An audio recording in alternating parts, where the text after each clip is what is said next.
انسان کی زندگی میں جو چیزیں اسے بہت زیادہ نقصان دیتی ہیں اور بہت پیچھے چھوڑ دیتی ہیں، دنیاوی معاملات سے لے کر روحانی، اخلاقی، قلبی اور قرب الہی کے معاملات تک کو جو چیزیں نقصان پہنچاتی ہیں، ان میں ایک بڑی چیز غفلت ہے۔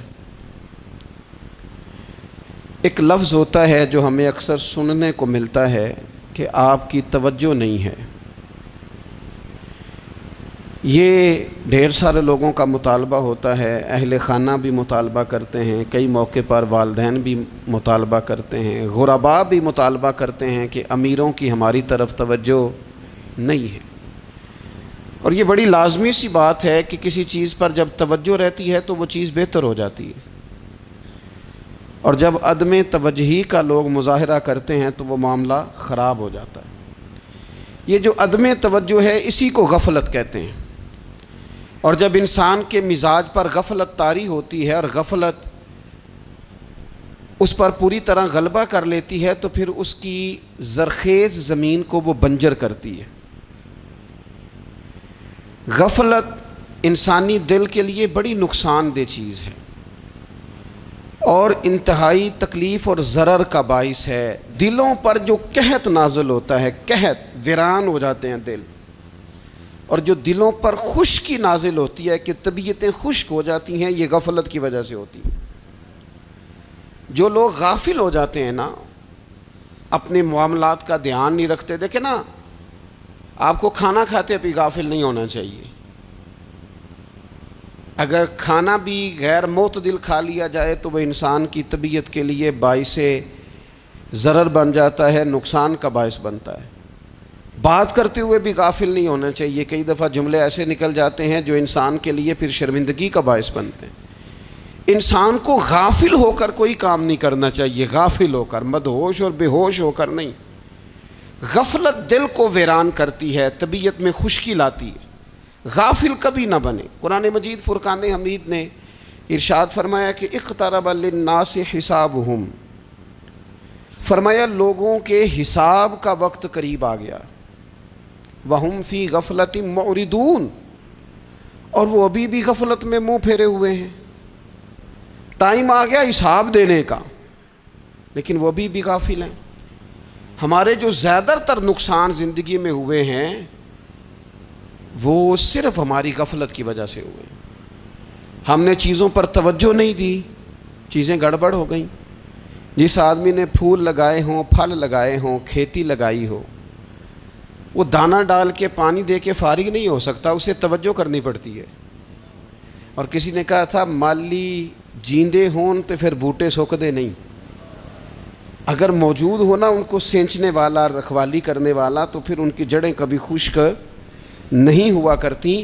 ہماری جو غفلتیں ہیں یہ بڑی ضرر کا باعث ہیں، نقصان کا باعث، اور مجبوری معاف ہوتی ہے، غفلت معاف نہیں ہوتی۔ اسکول میں پڑھتے تھے، مدرسے میں پڑھتے تھے، تو ایک مجبوری ہو گئی جی، خدا نہ خواستہ گھر میں کوئی پریشانی ہو گئی تو اساتذہ اس پر سزا نہیں دیتے۔ کوئی خوشی کا موقع ہے گھر میں، فیملی میں کسی کی شادی ہے، اساتذہ اس پر سزا نہیں دیتے۔ لیکن اگر کبھی پتہ چلتا تھا نا کہ یہ گھر سے تو آیا تھا لیکن مدرسے نہیں آیا، یہ اسکول نہیں آیا، رستے میں غافل ہو گیا، تو یہ بات خوفناک تھی۔ یہ قابل سزا جرم تھا کہ تو غافل ہو گیا اپنی پڑھائی سے، تو گھر سے آیا اور یہاں نہیں آیا۔ غفلت قابل سزا ہوتی ہے، مجبوری کی معافی ہوتی ہے۔ ہمارا آج کل جو مسئلہ ہے وہ غفلت کا ہے۔ ڈھیر سارے لوگ ہیں، سمجھدار بھی ہیں، سیانے بھی ہیں، معاملہ فہم بھی ہیں، باشعور بھی ہیں، تعلیم کی ڈگریاں بھی رکھتے ہیں، لیکن اگر ان کی زندگیوں کی تکلیفوں کو دیکھا جائے اور بے آباد روح کو دیکھا جائے اور سجدوں سے ان کی دوری کو دیکھا جائے تو ایک ہی بات سمجھ میں آتی ہے کہ پتہ سارا ہے لیکن لے ڈوبی ہے غفلت، توجہ نہیں کی۔ لائق بچہ بھی نالائق ترین زندگی گزارتا ہے، اس لیے کہ اس کے لائق ہونے کے ساتھ ساتھ اس کا توجہ کرنا بھی تو ضروری ہے نا۔ نرے لائق کا کیا فائدہ اگر وہ محنتی نہیں، اگر وہ توجہ ہی نہیں کرتا، اپنا سبق دھیان سے سنتا پڑھتا ہی نہیں، تو جتنا مرضی لائق ہو پیچھے رہ جائے گا۔ اور کئی نالائق ہوتے ہیں، رٹا لگا کے پاس ہوتے ہیں، پر چلو رٹا تو لگاتے ہیں نا، محنت تو کرتے ہیں نا، جد و جہد تو کرتے ہیں۔ کئی نالائق جد و جہد کے باعث آگے گزر جاتے ہیں، اور کوئی اسی چکر میں رہ جاتے ہیں، میں بڑا لائق ہوں، کل پڑھ لوں گا، پرسوں پڑھ لوں گا، ہفتہ تیاری کر کے پاس ہو جاؤں گا۔ اپنی زندگی سے غفلت کا پردہ اٹھائیں، اور غفلت اس کے لیے فیصلہ کرنے کی ضرورت ہوتی ہے، پلاننگ کرنے کی نہیں، فیصلہ کرنے کی ضرورت ہوتی ہے کہ میں نے اب غفلت کرنی۔ ہم نہ جب بھی کوئی پروگرام بناتے ہیں تو منصوبہ بندی شروع کر دیں، منصوبہ بندی نہ کریں، فیصلہ کریں، کہیں کہ میں نے غافل نہیں ہونا۔ غفلت غرق دنیا کا نام ہے، اپنے آپ کو غفلت سے بچائیں۔ آپ دیکھیں حضرت کعب بن مالک رضی اللہ تعالیٰ عنہ فرماتے ہیں، بخاری میں موجود ہے، فرماتے ہیں کہ جنگ میں پیچھے رہ گیا تھا، میرا خیال تھا کل چلا جاؤں گا، گھوڑے اور سواریاں میرے پاس تیز ہیں، مضبوط ہیں، پرسوں چلا جاؤں گا، تیزی سے بھاگ کے میں پہنچ جاؤں گا، میں قافلے کے ساتھ شامل ہو جاؤں گا، لیکن بس تھوڑی سستی ہو گئی، ذرا غفلت ہو گئی۔ آپ فرماتے ہیں جب سب لوگ چلے گئے حضور علیہ السلام کے ساتھ جہاد میں اور میں پیچھے رہ گیا، تو پھر جب چند دن گزر گئے اور محبوب کے واپس آنے کا ٹائم ہو گیا، تو اب میں غور کرتا سمجھتا تو مجھے مدینے میں یہاں بزدل لوگ نظر آتے، اور کون نظر آتے؟ جو منافق تھے، وہ منافق بزدل دکھائی دیتے، یا مجھے عورتیں اور بچے دکھائی دیتے۔ میں پریشان ہوا، حضور واپس آ گئے۔ جنہوں نے بہانے کیے تھے نا منافقین نے، یہ مجبوری تھی اس لیے نہیں جہاد پہ گئے، یہ جنہوں نے بہانے کیے تھے انہیں مل گئی معافی، اور میں نے سچ بولا، میں نے کہا یا رسول اللہ میں غافل ہو گیا تھا۔ اب کہتے ہیں میں نے جب کہا نا حضور سستی ہو گئی تھی، ذرا غفلت ہو گئی، تو بندہ محبوب سے ہی غافل ہو جائے، بندہ وہیں سے غافل ہو جائے۔ جو دم غافل سو دم کافر، سانو مرشد اے ہو پڑھایا۔ جب کہا نا حضور وہ غلطی ہو گئی، کوئی مجبوری نہیں تھی، تو فرماتے ہیں باقیوں کو معافی مل گئی، میرے ساتھ حضور ناراض ہو گئے۔ ایک دن نہیں، 2 دن نہیں، 50 دن حضور ناراض رہے۔ مدینے کی گلیوں نے مجھے پہچاننا چھوڑ دیا، در و دیوار سے مجھے یوں لگتا تھا کہ میں پردیسی ہوں۔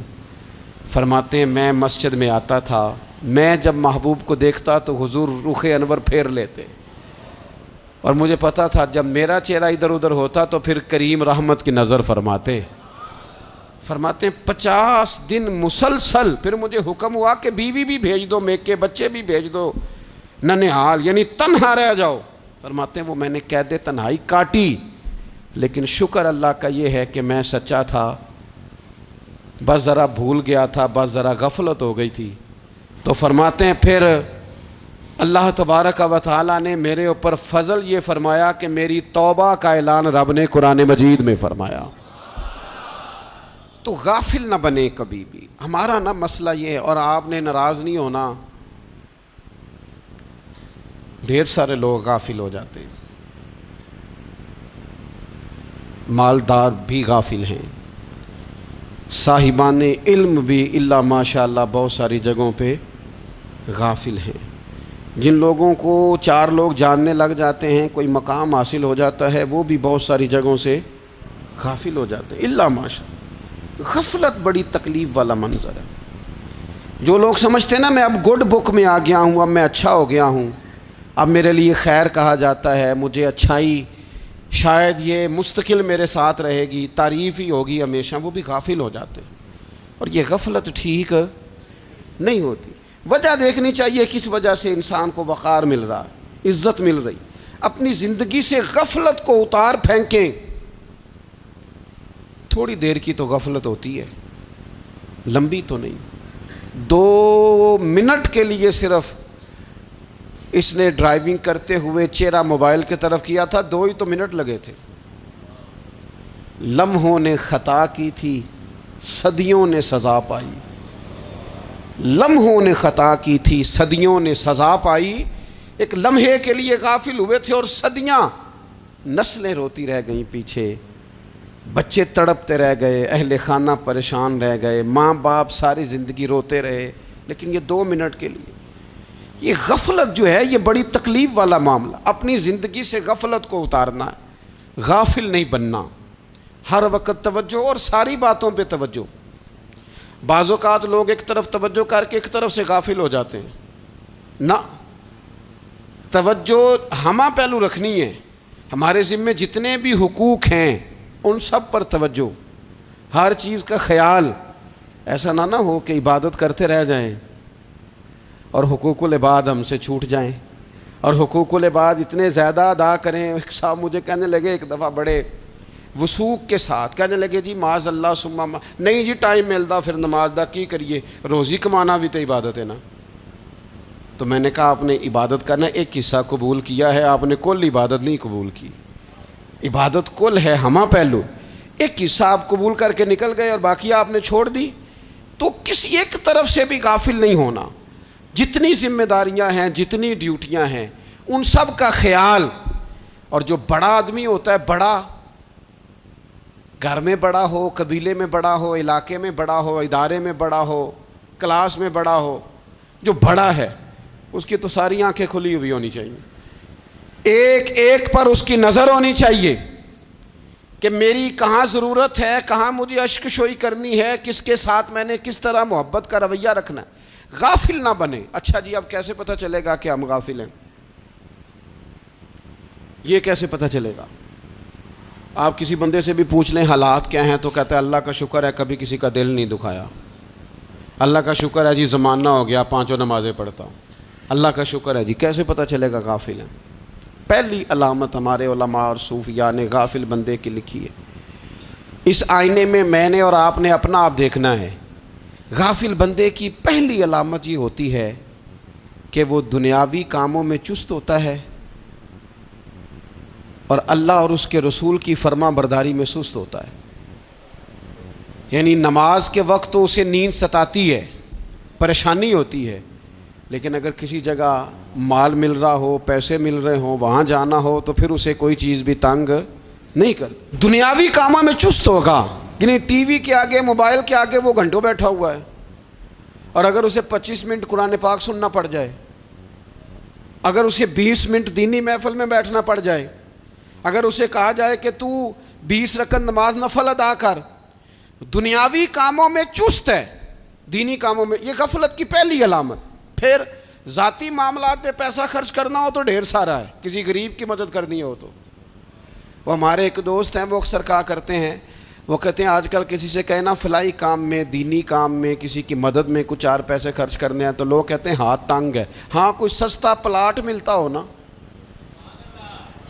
اور اگر یہ سمجھ آ جائے کہ وہ مجبور ہے بیچارہ بیچنے والا، تو پھر کہتے ہیں میں 2-3 دوستوں کو پھاڑ لے سن. ذاتی کاموں میں جب بندہ چست ہو اور دینی کاموں میں سست ہو تو مطلب یہ ہے کہ بندہ غافل ہے.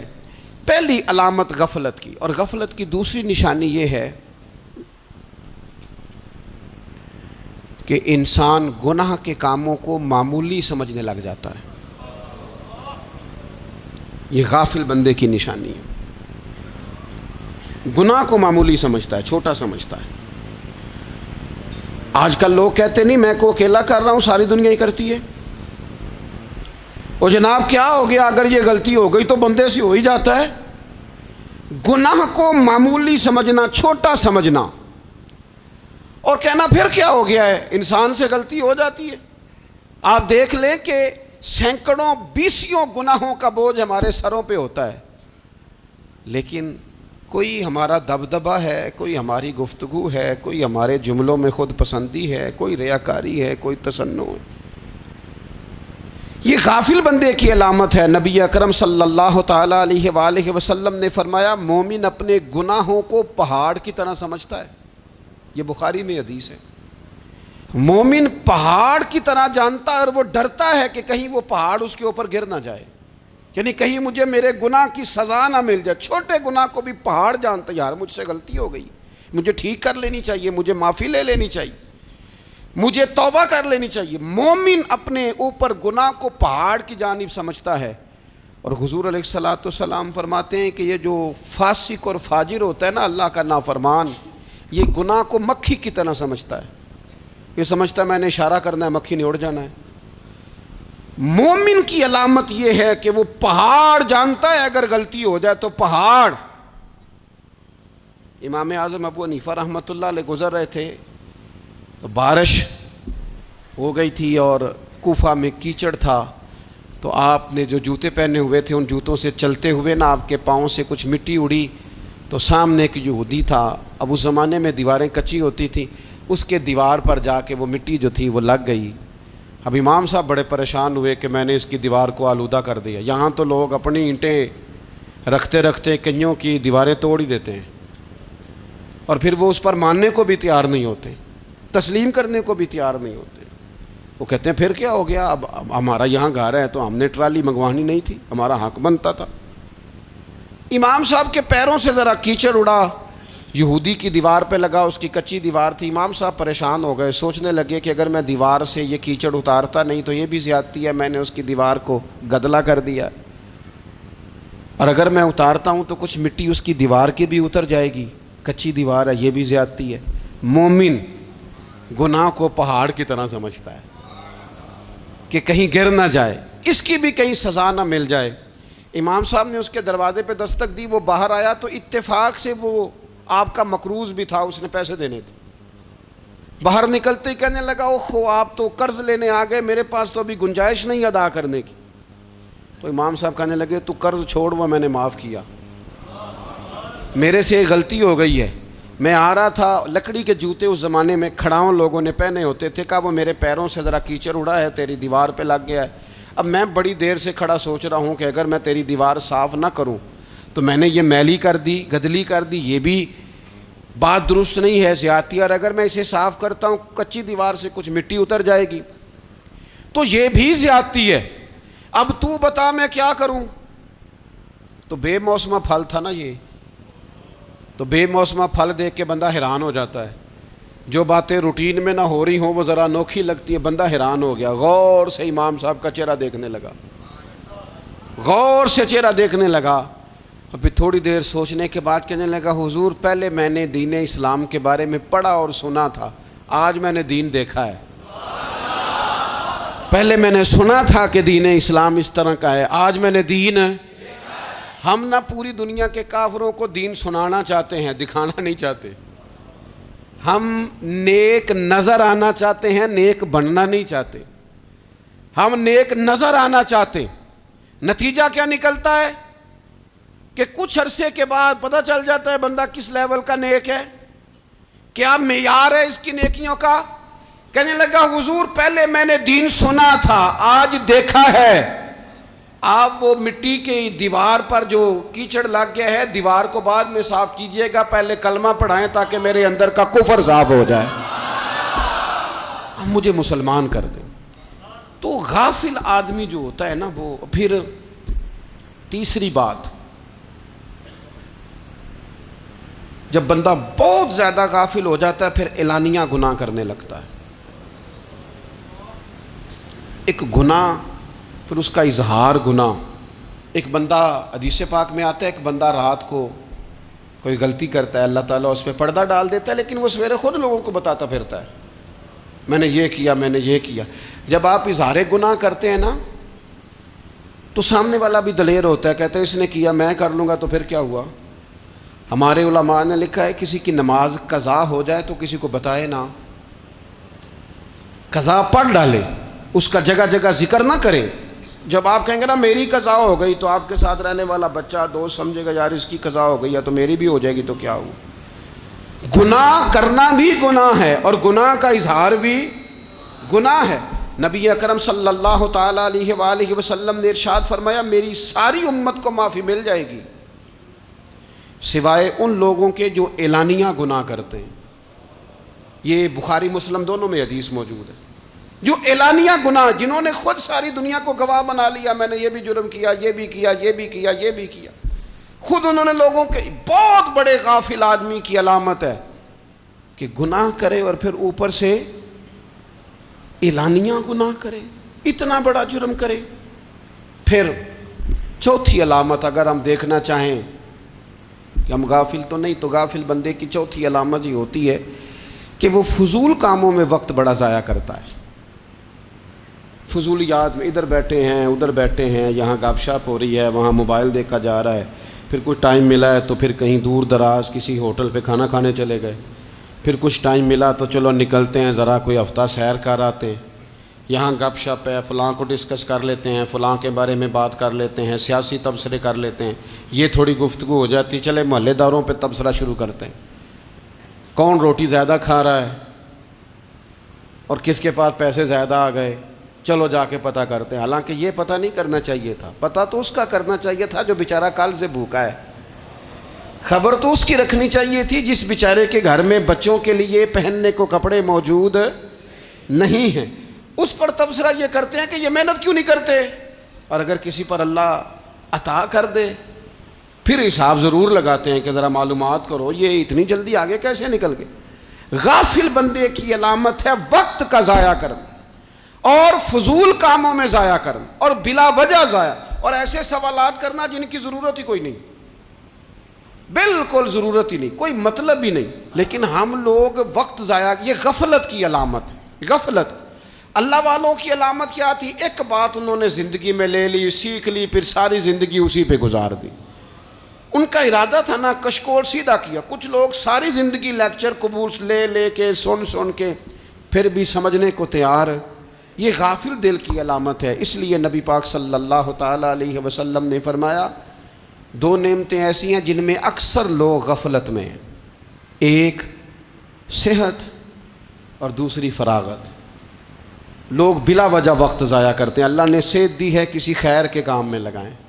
اگر آپ کے پاس فارغ وقت ہے تو قرآن پاک کو یاد کریں، ترجمہ اور تفسیر سے پڑھیں، محبوب پاک علیہ السلام کی احادیث کو یاد کریں، اللہ والوں کی باتیں سنیں۔ وقت ملے تو عبادات میں لگائیں، نوافل میں لگائیں، تلاوت میں لگائیں، ذکر اذکار میں لگائیں، اور پھر اللہ مزید توفیق عطا کرے تو کسی کے بھلے میں وقت لگائیں، گلی سے کوئی کانٹا اٹھائیں، کوئی روڑا اٹھائیں، کوئی کسی کی مدد کریں۔ لیکن یہ غافل ہونے کی علامت ہے کہ اپنے وقت کو ضائع کرنا۔ اور پھر اسی طرح غفلت کی پانچویں علامت یہ ہے کہ اگر بندے کو دنیا سے پورا پیار ہو جائے، یعنی شب قدر میں بھی آ کے کہتا ہے یا اللہ کبھی پیسے دے دینا، شب برات والے دن بھی کہتا ہے کہ مالک اگر کبھی کوئی ایسا سبب لگ جائے نا، یعنی بیت اللہ شریف کے سامنے کھڑے ہو کے بھی اگر اس نے مال ہی مانگنا ہے وہاں بھی اس نے یہی سوال کرنا ہے، حب دنیا اتنی غالب آ جائے تو یہ غافل ہونے کی علامت۔ دنیا ضرورت ہے، مقصد نہیں ہے، دنیا کی حاجت ہے، مقصد نہیں ہے، یہ مقصود نہیں۔ اور جب لوگ فقط دنیا کے مال کو، دولت کو، نبی پاک علیہ السلام نے فرمایا وہ لعنتی ہے جو درہم اور دینار کا بندہ بن گیا ہے، پیسوں کا بندہ بن گیا ہے، مل جائے تو خوش ہوتا ہے، نہ ملے تو تکلیف میں آ جاتا ہے۔ یہ غافل بندے کی علامت۔ مومن تو وہ ہوتا ہے کہ دولت رزق حلال ضرور کماتا ہے تاکہ کسی کے آگے ہاتھ نہ پھیلانا پڑے، کوشش ضرور کرتا ہے، پر دنیا کو جیب میں جگہ دیتا ہے، دل میں نہیں دیتا۔ اس کی جگہ جہاں ہے اسے وہاں رکھتا ہے، اسے دل میں جگہ، دل تو ایک ہے، اس میں رب و رسول کو بسائیں گے یا کسی اور کو بسائیں گے؟ تو حب دنیا یہ غافل ہونے کی بہت بڑی علامت ہے۔ پھر اسی طرح جو بندہ رب کریم کو جانتا نہیں نا وہ بھی غافل ہو جاتا ہے۔ ایک تو جو یہ نہیں نہ جانتا کہ رب کریم سزا دے گا، مجھے دیکھ رہا ہے، اسے نہ اونگ آتی ہے نہ نیند آتی ہے، جو اس کی معرفت نہیں رکھتا کہ میرا رب ہر وقت مجھے دیکھ رہا ہے، وہ بھی غافل ہو جاتا ہے۔ جسے پتہ ہونا کہ مجھے دیکھ رہا ہے وہ غافل نہیں ہوتا۔ اور جو یہ سمجھ لیتا ہے نا کہ شاید معاذ اللہ ثم، اس یقین کو پکا نہیں کرتا، وہ غافل ہو جاتا ہے۔ اور ایک جو یہ نہیں نہ جانتا کہ رب مہربان کتنا ہے، وہ بھی غافل ہو جاتا ہے۔ مجھے بتائیے سب سے زیادہ تو بندہ اس کے دروازے پہ جاتا ہے نا جو سب سے زیادہ مہربانی کرنے والا ہو، اس دروازے سے بندہ اٹھتا ہی نہیں۔ تو جس کو یہ یقین ہو جائے نا سب سے زیادہ کرم فرمانے والی ذات اللہ رسول کی ہے، وہ کبھی رب رسول سے غافل نہیں ہوتا۔ وہ کبھی اللہ رسول کا دروازہ چھوڑ کے نہیں جاتا، وہ کبھی کسی اور جگہ جا کے پناہ تلاش نہیں کرتا، جسے پتہ چل جائے نا وہ کریم کتنا ہے، مہربان کتنا ہے۔ ملا رومی رحمت اللہ علیہ فرماتے ہیں بہت بڑا مجرم تھا ایک بندہ، بہت بڑا گناہگار تھا، بت کو پوجتا تھا، تھک گیا، ساری رات بت کے سامنے کھڑا تھا، معاذ اللہ یا صنم یا صنم یا صنم کہتے، تھک گیا، نیند آ گئی، اونگ آ گئی۔ جب پوری طرح نیند آ گئی اور دماغ پہ نیند قبضہ کرنے لگی تو اس کے منہ سے نکل گیا، صنم صنم کہہ رہا تھا نا، نکل گیا یا صمد، او بے نیاز مالک۔ رب کریم نے فرشتوں سے فرمایا دوڑ کے جاؤ، جو کہتا ہے اسے دے دو۔ فرشتے کہنے لگے مالک وہ تو بت کو پکار رہا تھا، اس نے تو غلطی سے نام لیا ہے۔ فرمایا مجھے نہیں پتا، لیکن دیکھو نا اس نے مجھے پکارا تو ہے نا، کتنی دیر سے جھوٹے کو پکار رہا تھا، اس کا معاملہ حل نہیں ہوا، اب اگر سچے کو پکارنے پہ بھی حل نہ ہوا تو فرق کیا رہ جائے گا؟ دے دو جو مانگتا ہے، دے دو۔ میرے دوست گر پتہ چل جائے وہ کریم کتنا ہے، وہ مہربان کتنا ہے۔ میرے رسول پاک علیہ الصلوۃ والسلام نے تو فرمایا تیری آنکھ سے اگر اس کے خوف سے اتنا آنسو بھی نکل گیا جتنا مچھر کا پر ہوتا ہے، تو جس طرح بھینس کے تھنوں سے نکلا ہوا دودھ واپس تھنوں میں نہیں نہ جاتا، جو اتنا بھی روئے نہ روئے اللہ کے خوف سے، وہ بندہ دوزخ میں نہیں جائے گا۔ تھوڑی دیر کے لیے ڈر جائے اپنے رب سے، آئے تو صحیح۔ عدم معرفت غفلت پیدا کرتی ہے، تو آ تو صحیح، وہ تو کریم ہی بڑا ہے، وہ تو مہربان ہی بڑا ہے۔ حضرت زنیرہ رضی اللہ تعالی عنہ حضور کی صحابیاں ہیں، ایام جو مکے کے تھے مسلمانوں پر بڑی آزمائش کے تھے، انہیں بڑا مارا کفار نے، اتنا مارا کہ ان کی بینائی چلی گئی، نظر آنا بند ہو گیا۔ کافروں کی عورتوں نے تانا دیا کہ تو نے ہمارے بت چھوڑے ہیں نا، تو دیکھنا تیری بینائی چلی گئی۔ تو جناب زنیرہ اللہ پہ بھروسہ، توکل، معرفت الہی کا جذبہ، اٹھ کے کھڑی ہو کہنے لگی چپ کرو، تمہارے جھوٹے بت کیا کر سکتے ہیں، میرا رب چاہے تو صبح جب میں اٹھوں تو میری آنکھیں روشن ہو، اگر کریم کرم کر دے۔ لوگ کہتے ہیں واقعی ایسا ہوا، جب وہ سویرے اٹھیں تو اللہ نے ان کی روشنی واپس کر دی تھی۔ تجھے پتہ چل جانا وہ مہربان کتنا ہے۔ وہ ایک بزرگ تھے تو ان سے کسی نے کہہ دیا کہ اگر آپ کا حساب آپ کے ماں باپ کے ذمہ ہو جائے تو پھر کیسا، پوچھنے کے لیے قیامت میں اگر ماں باپ حساب لیں تو پھر کیسا۔ تو بڑے سیانے لوگ تھے جو دل والے تھے، کہنے لگے نہیں، رب کریم ہی ٹھیک ہے، اس لیے کہ وہ ماں باپ سے کہیں بڑھ کر پیار کرنے والا ہے۔ اگر یہ معرفت مل جائے وہ کریم کتنا ہے، اور جب بندہ پوری طرح اس کی بارگاہ میں آ کے تڑپ جاتا ہے نا، مولا میں جاؤں کدھر، تیرا دروازہ چھوڑ کے جاؤں کدھر۔ اقبال کہتے ہیں وہ ایک سجدہ جسے تو گراں سمجھتا ہے، 1000 سجدوں سے دیتا ہے آدمی کو نجات۔ تجھے جگہ جگہ جھکنا نہیں پڑے گا اگر تو صحیح معنوں میں اپنے رب کی بارگاہ میں جھک جائے۔ تو میرے عزیز کوشش کریں کہ اس کی معرفت، اس کا کرم، اس کی عطا اور اللہ تبارک و تعالیٰ کے حاضر و ناظر ہونے پر عین الیقین، حق الیقین حاصل کریں۔ اور پھر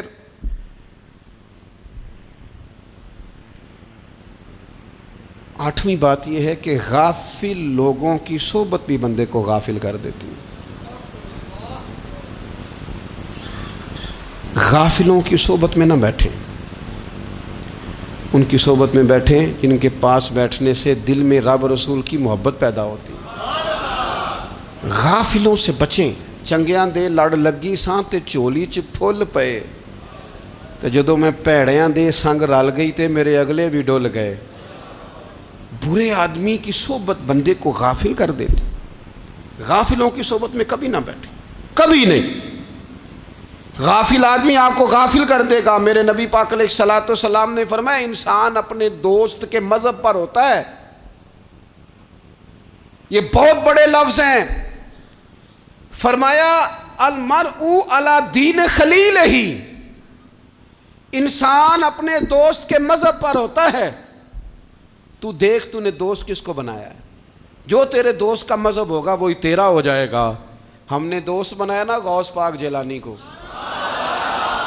ہم نے یاری لگائی ہے نا داتا علی اجمیری سے، ہماری نسبت ہے نا معین الدین اجمیری سے، ہمارا تعلق ہے نا بہاؤالدین زکریا ملتانی سے، ہمارا رشتہ ہے نا حضرت مجدد الفسانی سے، ہم ماننے والے ہیں نا اعلیٰ حضرت بریلوی کے، ہمارا تعلق ہے کبھی جماعت علی سے کبھی مہر علی سے، ہمارا ان سے تعلق ہے تو صبح شام ہماری زبان پہ رہتا ہے بلغ العلا بکمالہ کشف الدجی بجمالہ حسنت جمیع خصالہ صلوا علیہ وآلہ۔ ان سے تعلق جڑا ہے نا تو کئی دفعہ تنہائیاں تڑپا دیتی ہیں اور تڑپ کے کہتے ہیں اج سکھ متران دی ودھیری ہے، اج سکھ متران دی، سکھ کہتے ہیں اڈیق کو، متر کہتے ہیں محبوب کو، اج سکھ متران دی ودھیری ہے، اے کیوں دلڑی اداس گھنیری ہے، لوں لوں وچ شوق چنگیری ہے، اج نینا لائیاں کیوں جھڑیاں، سبحان اللہ سبحان اللہ سبحان اللہ۔ پہلے کہتے ہیں سکھ متران دی ودھیری ہے یعنی اداس ہوں، پھر حضور کے جلووں پہ نظر کرتے ہیں، کہتے ہیں سبحان اللہ سبحان اللہ، ماں اجمل کا ماں احسن کا ماں اکمل کا، اور پھر فوراً کہنے لگے او کتھے مہر علی، او کتھے مہر علی، کتھے مہر علی تے کتھے تیری سنا، اب ویکھو مشتاق اکھیں کتھے جاڑیاں، بلغ العلا بکمال کشف الدجی بے، اور میرے اعلیٰ حضرت کہنے لگے سرور کہوں کہ مالک و مولا کہوں، باغ خلیل کا گلے زیبا کہوں تجھے، تیرے تو وصف عیب تناہی سے ہیں بری، حیران ہوں میرے شاہ میں کیا کیا کہوں تجھے۔ غافل آدمی کی علامت ہے برے لوگوں کی صحبت میں، خبردار ان کے پاس نہ بیٹھنا جن کے پاس بیٹھنے سے تمہارے دلوں میں اولیاء اللہ اللہ کے بندوں کی عداوت پیدا ہو، خبردار خبردار ان کے پاس نہ بیٹھنا جن کے پاس بیٹھنے سے تمہارے دلوں میں حضور کی اولاد پاک کے بارے میں شک پیدا ہو، خبردار اس شخص کے پاس نہ بیٹھنا جو امام حسین ابن علی کے بارے میں کوئی کمزور بات کرتا ہو، بچنا، خبردار اس سے بچنا جو حضور کے صحابہ کے بارے میں بات کرے، بچنا اس سے، جو سیدنا ابو بکر صدیق کے بارے میں کوئی، دیکھو کیا مقدر ہے صدیق و فاروق کے، جن کے گھر ہی رحمتوں کے خزینے میں، بھلا کیا کہا نبی پاک، حضور نے فرمایا میرے اوپر جس نے نیکی کی تھی بدلہ دے دیا ہے، یہ جو میرے ابو بکر صدیق ہے نا، ان کو میں اللہ کی بارگاہ میں لے جاؤں گا، کہوں گا مالک تو ہی بدلہ عطا فرما۔ ایک ہاتھ میں جناب صدیق کا ہاتھ پکڑا، ایک میں حضرت عمر کا ہاتھ پکڑا، اور حضور مسجد نبوی سے باہر آ رہے ہیں، دیکھنے والے کی زبان سے بے ساختہ سبحان اللہ نکل گیا، کیا شان ہے کیا مقدر ہے، تو حضور علیہ السلام رک گئے، اور روک کے فرمایا تو حیران ہو رہا ہے نا، تو حیران ہو رہا ہے نا کہ میں نے ایک ہاتھ میں ابو بکر کو پکڑا ہے، ایک میں عمر کو پکڑا ہے، فرمایا قیامت میں جب میری قبر کھلے گی تو میں اسی طرح قبر سے نکلوں گا، اس طرح میدان محشر میں آؤں گا، خبردار حضور کے وفاداروں کے وفادار رہنا، ان کے وفادار رہنا، ان کے وفادار رہنا۔ بڑا عجیب دور آیا ہے، ہم نے یہ دور دیکھا ہے کہ لوگ حضور کے صحابہ کے بارے میں بھی بات کریں گے، اب نبی پاک کی اولاد پاک کے بارے کو بھی ڈسکس کیا جائے گا۔ اپنا منہ تو دیکھ، اپنی حیثیت دیکھ، اور پھر وہ بندے دیکھ جن کو اللہ نے چن کے اپنے محبوب کی غلامی کے لیے حضور کے قریب بٹھایا ہے۔ تو بچنا ایسے لوگوں سے، پرہیز کرنا، خبردار عقیدہ ستھرا رکھنا، عقیدہ ستھرا رکھنا، صاف رہنا، پاکیزہ رہنا، غافلوں کی صحبت سے بچنا۔ بڑا ڈرتے ہیں اللہ سے، دعائیں مانگتے ہیں، یا اللہ نسلوں میں بھی وہی بندے پیدا فرما جو عقیدے پکے رکھنے والے ہیں، وہ بندے پیدا فرما ہماری نسلوں میں۔ ایک وہ بندہ بھی غافل ہو جاتا ہے جو امیدیں لمبی لگا لیتا ہے، جن کے منصوبوں میں دولت بھی ہوتی ہے، گھر بھی ہوتا ہے، اولاد کا بڑا ہونا بھی ہوتا ہے، پوتے پوتیاں نواسے نواسیاں دیکھنا بھی ہوتا ہے، یہاں بھی گھر وہاں بھی گھر، یہ سیر، یہ سارا کچھ ہوتا ہے، لیکن رب کی بارگاہ میں پیش ہونا جن کے پیش نظر نہیں ہوتا۔ لمبی امیدیں۔ حضرت مولا علی شیر خدا فرمایا کرتے تھے، میں تم پر دو باتوں کا خوف کھاتا ہوں، جو ڈر آتا ہے، ایک یہ کہ تم خواہش کی پیروی کرو گے، جو نفس کی خواہش ہوگی اس کے پیچھے لگ جاؤ گے، اور ایک کہ تم لمبی لمبی امیدیں باندھو گے، اتنے سال جینا ہے، اتنے 100 سال جینا ہے، یہ کرنا ہے وہ کرنا ہے۔ منصوبہ بندی کریں مستقبل کے لیے، وہ بری نہیں، لیکن تیاری رکھیں، تیاری رکھیں، اس بات کا بھی خیال رکھیں کہ اللہ کی بارگاہ میں حاضر ہونا۔ یہ غفلت کی چیزیں ہیں جو بندے کو غافل کر دیتی ہیں۔ جو لوگ اللہ کا ذکر نہیں کرتے وہ بھی غافل ہو جاتے ہیں، اور جو فضول باتیں زیادہ کرتے ہیں نا، ہنستے زیادہ ہیں۔ فَلْيَضْحَكُوا قَلِيلًا وَلْيَبْكُوا كَثِيرًا، قرآن کہتا ہے زیادہ رویا کرو، کم ہنسا کرو۔ نبی پاک علیہ الصلوۃ والسلام سے پوچھا تھا حضرت عقبہ بن عامر نے کہ یا رسول اللہ نجات کس چیز میں ہے؟ تو نبی پاک علیہ الصلوۃ والسلام نے فرمایا ایک تو اپنی زبان قابو میں رکھو، دوسرا فرمایا اپنے گھر میں ٹھہرے رہو، تمہارا گھر تمہارے لیے کافی ہو، فضول نہ نکلو گھر سے، اور تیسرا فرمایا اپنی خطاؤں پہ رویا کرو۔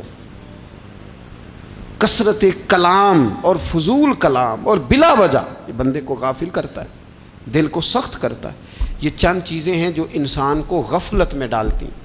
اپنے آپ کو ان چیزوں سے بچائیں اور غفلت کو توڑیں۔ آپ کے ذمے، میرے ذمے جو حقوق و العباد ہیں ان کا پتہ کریں، جو اللہ رسول کے حقوق ہیں ان کی خبر دیکھیں، ہماری جو ذمہ داریاں ہیں ہم کس طرح انجام دے رہے ہیں اس پر توجہ کریں، اپنے معاملات کو ٹھیک کریں۔ ہم انسان ہیں، کوتاہیاں تو رہ جائیں گی، لیکن جب کوشش کریں گے تو پھر رب تعالیٰ مدد بھی فرمائے گا۔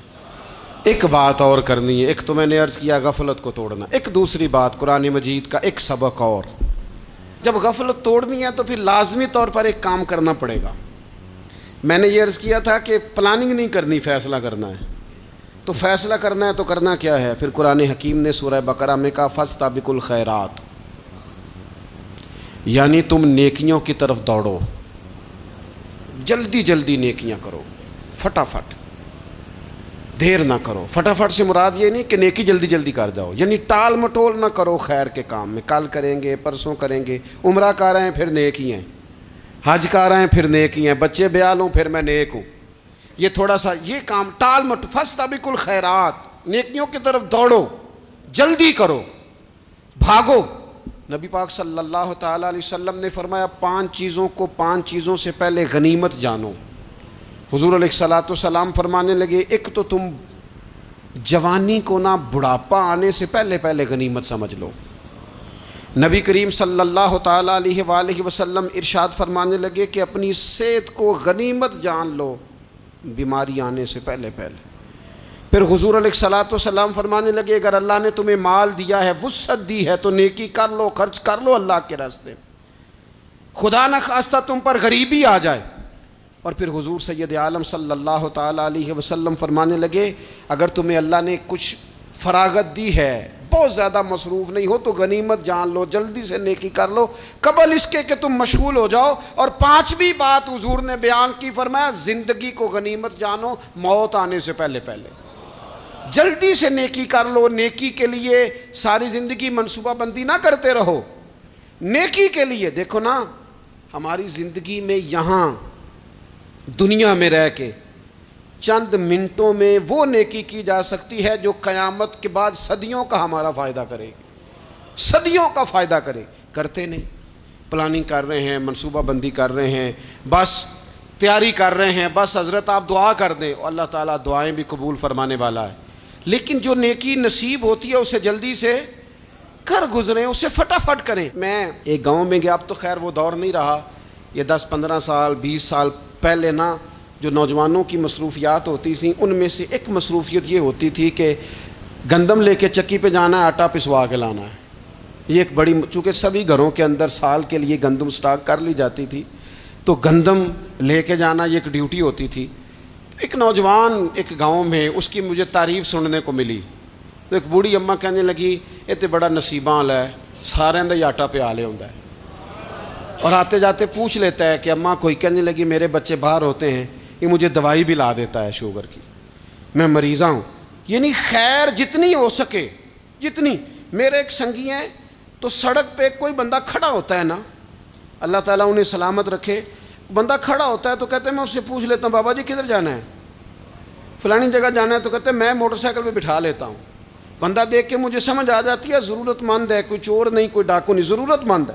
میں اسے منزل تک نیکی جتنی میسر آئے، جس حد تک میسر آئے. کیا کہا ہمارے نبی پاک علیہ السلام نے؟ حضور نے ہم سے فرمایا کچھ نہ ہو سکے تو بات ہی مسکرا کے کر لینا، اس پر ہی اللہ صدقے کا ثواب عطا کر دے. فاستبقوا الخیرات، جلدی سے نیکی کر لو.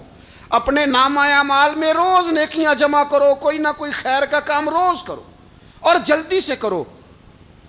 صحیح مسلم میں حدیث ہے، نبی پاک صلی اللہ تعالیٰ علیہ وسلم فرمانے لگے جلدی جلدی نیکی کے کام کر لو ان فتنوں سے پہلے جو اندھیری رات کے حصوں کی طرح فتنے ہوں گے. فرمایا اس وقت حال یہ ہوگا کہ آدمی صبح مومن ہوگا، شام کو کافر ہو جائے گا، شام کو مومن ہوگا تو صبح کافر ہو جائے گا. اور فرمایا لوگ دنیا کے بدلے اپنا دین تک بیچ ڈالیں گے.